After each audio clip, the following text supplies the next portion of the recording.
Christian Audio presents The Essential Guide to Prayer, How to Pray with Power and Effectiveness by Dutch Sheets, narrated by John Pruden. Chapter 1. The Priority of Intercession. I recall what it was like when I was courting my wife, Cece. I was so in love with her that interest in everything else paled in comparison. I thought of her in the morning when I awakened, and she was on my mind when I went to sleep at night.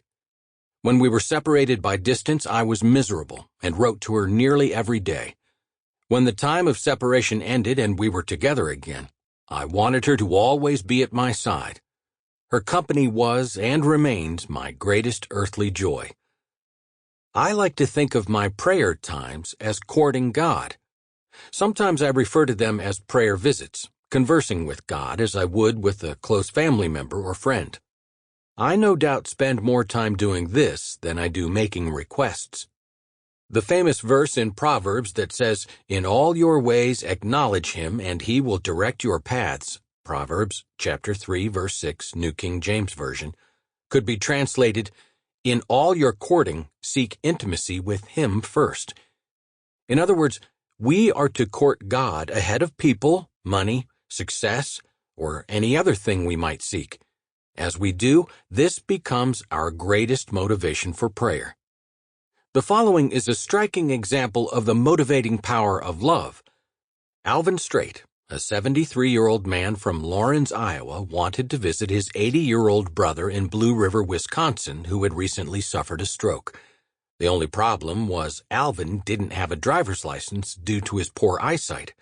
Evidently not willing to take a bus, train, or plane, he had to come up with another solution. Out of determination to see his brother in 1994, Alvin climbed aboard his 1966 John Deere tractor lawnmower and drove it several hundred miles, a journey of many weeks, to Blue River, Wisconsin. What a demonstration of the power of love! Mr. Strait's motivation for such a journey was found in his love for his brother. We, too, are beginning a journey, one of learning to intercede. Our motivation for prayer will always be found in the power of love. As believers in Jesus Christ, we have been invited into a loving relationship with God as Father and friend. This relationship is the first priority of intercession, and our journey must begin here. All of our Christian endeavors, including prayer, should be born out of intimacy with Him. Paul said to the Corinthians, "But I am afraid, lest as the serpent deceived Eve by his craftiness, your minds should be led astray from the simplicity and purity of devotion to Christ." 2 Corinthians chapter 11, verse 3. Devotion, our relationship with Christ, doesn't need to be complex. Life itself can be a bit overwhelming, and the last thing we need is a complicated walk with God. Relationship with Jesus must be kept pure and simple. Introducing you to any facet of prayer without making this clear would set you up for frustration and eventual failure.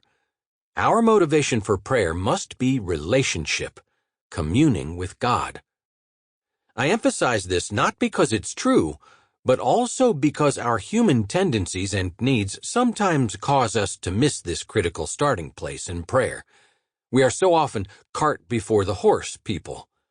Of the three possible motives and starting points for prayer, communing with God, our needs, and the needs of others, we often begin with the second or third.